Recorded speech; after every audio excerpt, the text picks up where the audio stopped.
was born 66 years ago, so I am a bit ancient. I became a timekeeper, and that was my first leadership responsibility. I was identified to be a timekeeper. We stayed very near to the school, so I would run and ring the bell for the others to come to school. And even in secondary school, I also continued to be a timekeeper, particularly in my first Form 1, Form 2. And it looks like a very simple thing to be a timekeeper, but I think from it I learned that it's important to keep time. Of course, I had to keep time because I had been appointed to do so. But in life, I think I learned that it's very important to keep time, to manage time. And in law, because I'm a lawyer, we say time is of the essence. I also got involved in drama, theater, even writing creatively. And I like to read. Sometimes when people are going for our Saturday out, I like to stay in the library. I liked to read, and that I think is where I picked, theater, literature, writing, and things like that. I had been saved in primary school when I was standard 4 through my aunt and my 2 aunts actually. One we went to school with, and the one where I went to stay. And we continued that journey. I like the fact that in primary school, we had every week we had a devotion. Every week it was on a Friday. Apart from the fact that there was also a chapel, a church, which also acted as a chapel in the primary school. Something quite unusual those days to be found in a primary school. In secondary school, every morning, Monday to Friday, we had also devotion every day, and of course on Sunday we had the usual worship. I think that's a very important question, because many times we don't introspect. We don't look back at our lives and evaluate what we have done or not done, and then be in a position to correct ourselves, to hold ourselves accountable. Because ordinarily in our Christian faith, we usually say that have an accountability partner, a prayer partner, an accountability partner, but we don't also realize that you can hold yourself accountable. And so that's a very important question. And even in later life, I still ask myself those questions so that I can try to do better things that I didn't do. As well. Between 1978-9 and 1985, that's about 6 to 7 years, I got involved in drinking alcohol. And of course, there are always excuses that it is a friend who has introduced me to drinking. I'm drinking because, when we begin teaching at a very early age, and you're exposed to a lot of money that usually you would not have, like at 23, being exposed to a permanent job, a lecturer, glamour, glory. So we got involved in drinking, and of course we would say that life is very hard, the system is persecuting us, and this is solace.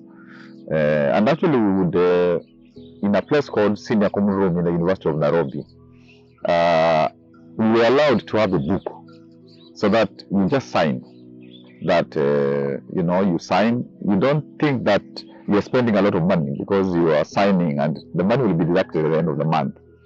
And I remember a friend of mine who is now deceased. He oversigned the money so that he didn't have a salary. So he thought that the clever way to make sure that there was a bit of salary for his family was to take the book away so that it wouldn't be taken to the finance department. But still, because I think they had other records, it was still taken to the finance department and he didn't have a salary for the whole month.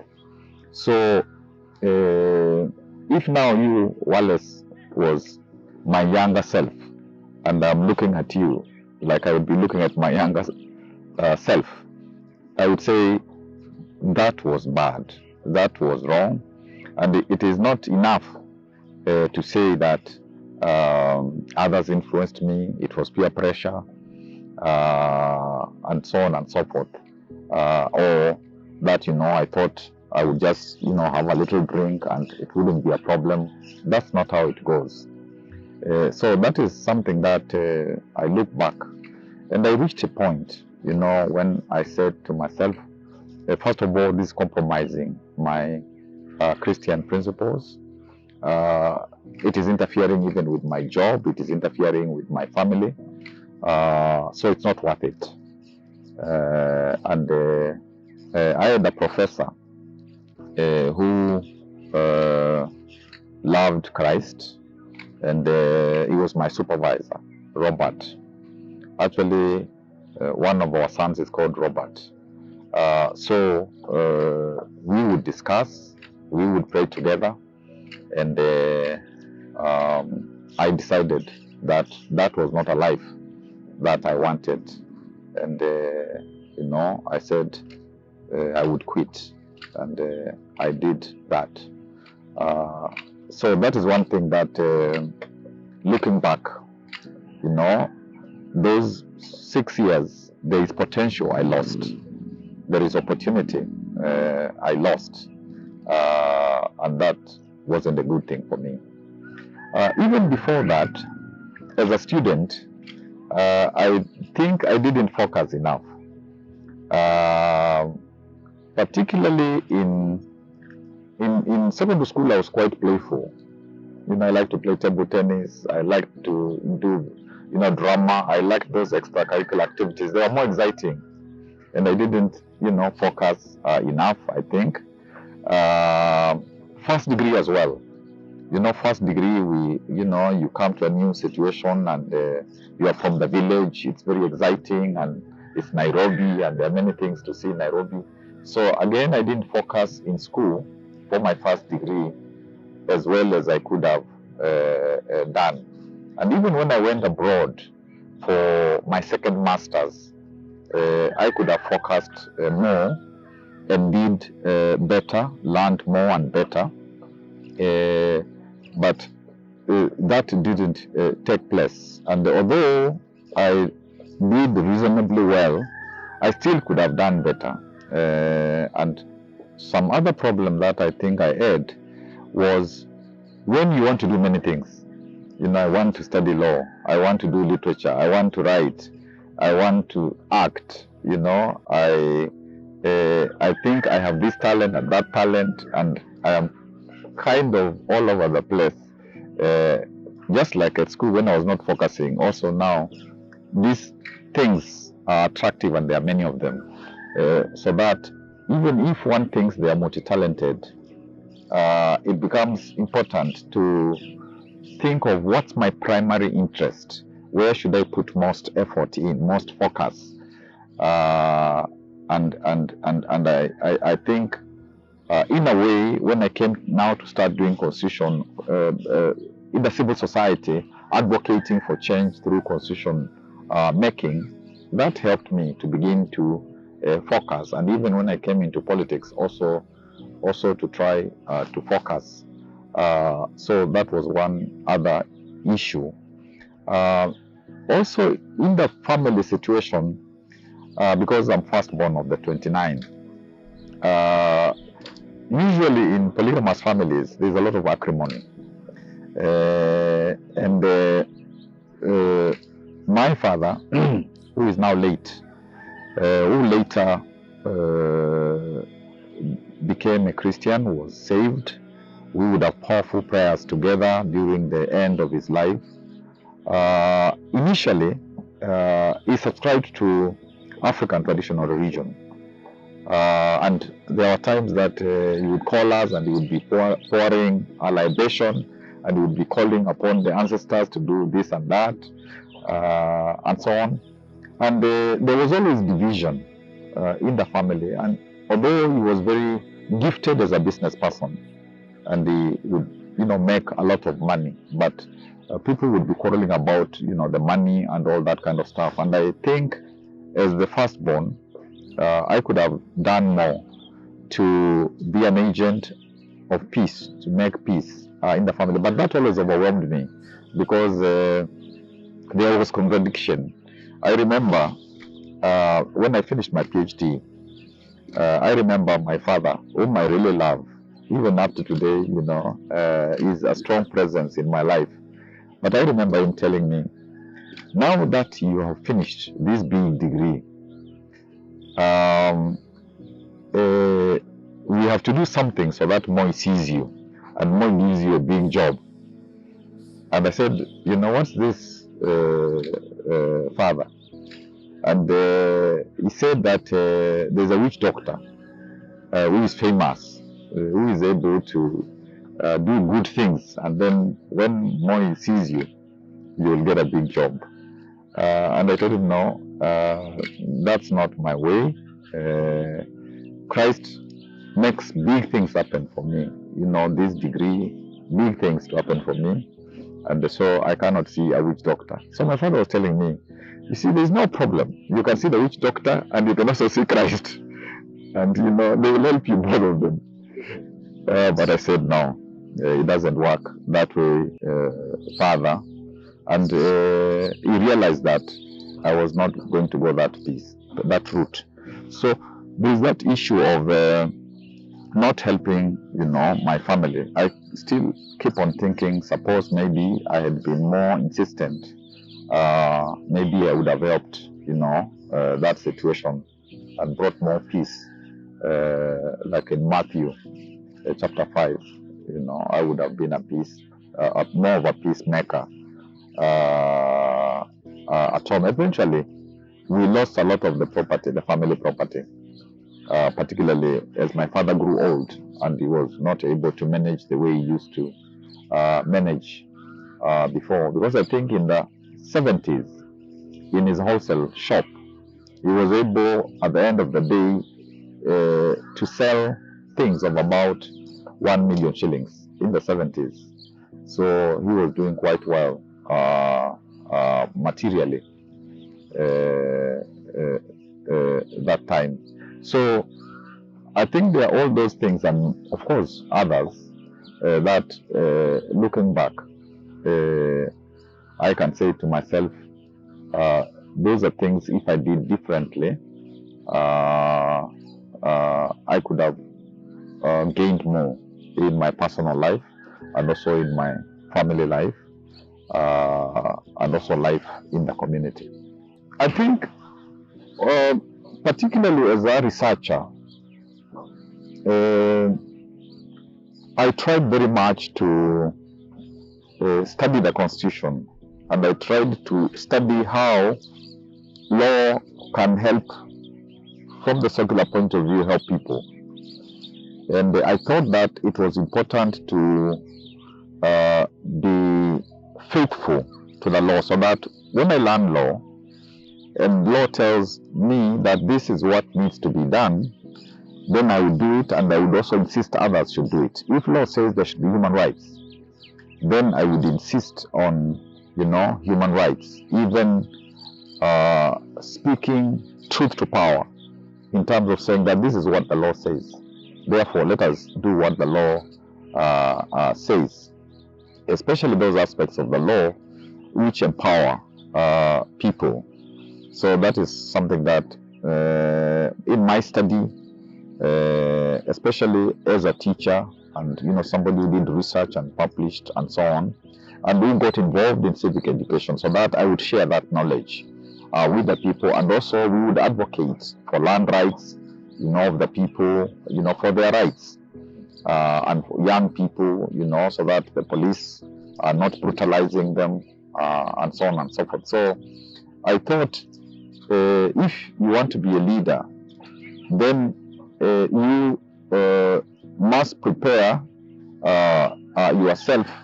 Don't simply hope that you are born to be a leader. Somehow you will grow into leading. I thought that you have to be intentional as a leader. So there was that part, therefore, of the research, of learning the law, of fidelity to the law, saying it's a standard that those in leadership must uphold.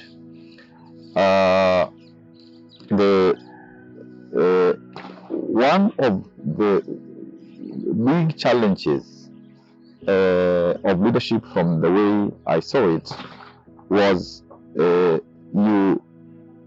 character is so central. Actually, leadership is character. If people don't believe you by what they see you doing, then your leadership will have no impact in their lives. They will simply say that's just an ordinary leader. They will not be influenced by you. And that is why from early on, I think that those struggles of saying, what is it about my life that needs correcting? And I have to be intentional to do that, so that when I present myself to people, people will say, what he says is likely to do it. What we see is what exists. And that's a challenge all the time with leaders, so that somehow they make their character such that they are believable. People will say, I can trust you. These days we say we don't trust governments. Young people don't trust governments. But you can, I think, live in a certain way so that you earn their trust. I think that is quite important. And especially when I decided that I could be a governor after the Constitution was passed, I thought that I should study theology. I asked President Kibaki for permission to go to Bible school, and he was astounded. He said, Professor, you have a degree in law, you have a master's in law, you have another master's in law, you have a PhD in law. Why do you want to go and study again? And I said, it's important for me. I am preparing myself for my next assignment. And I told you earlier that I had not done Form 4 CRE. So I thought I was going to pay a debt of now doing a master's in theology for 3.5 years. And first of all, because as a father, I'm a father of 4, a grandfather of 5, hoping for more grandchildren. I am the pastor. I'm the main pastor. My wife is my co-pastor in the family. So if I study the word, I'm in a better place, I think, to be a more effective pastor in the home church. And like these COVID days, I think I studied without knowing a time would come when I would actually be the main pastor at home during the period that we were not allowed to go to church. And of course, apart from the home situation, for myself as a believer, studying the word made my Christian foundation firmer. And so that was of personal benefit, not just the church at home, but for my personal benefit as a believer. And of course, people thought, what's wrong with this guy? Why at this age does he want to go and stay with young people? Of course, they even get better marks than you. But I thought that this will serve me, and particularly for leadership, because now when you come to be a governor in Makueni and you are in charge of God's people, then that knowledge helped me to make governance, or being a governor, being a leader, ministry, so that in Makueni, I'm not just a secular governor, and this is my, in a way, this is also my church, the whole of the county, because I'm able in funerals, I'm able when we meet with young people, with whoever, I'm able to share in ways which don't offend non-believers, don't offend people of other faiths. I'm able to share, and as a result, I think it is possible, therefore, to have a different kind of leadership, because there is a master whom I'm responsible to, and when I take a step, I have to ask myself, is this what is expected of me by the sovereign God? So this has really helped me, and I don't believe that there is separation between the state and the region, or the state and church. I don't, really believe that that is something that is real, and therefore, as a governor who is in charge of a county, I know that I have to be a governor according to the word of God. I think in this Momentum conference, the example of Daniel, who said to the supervisor, I don't want the food from the king's table and the king's wine. Let me just have vegetables and water. As a young person, I didn't like vegetables and I didn't like water for different reasons, not Daniel's reasons. But Daniel said, I just want vegetables, and my colleagues, and we want vegetables and water. And of course, there was a struggle, because the overseer was afraid that if they would be keen and it was visible that they were not, the kind of strong guys that the king wanted, he would be in trouble.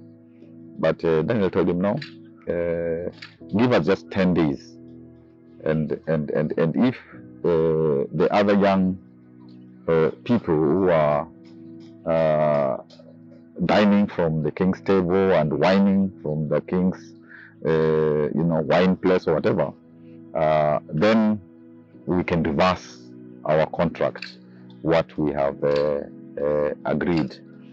Because for him, it was so intentional that he had to be undefiled.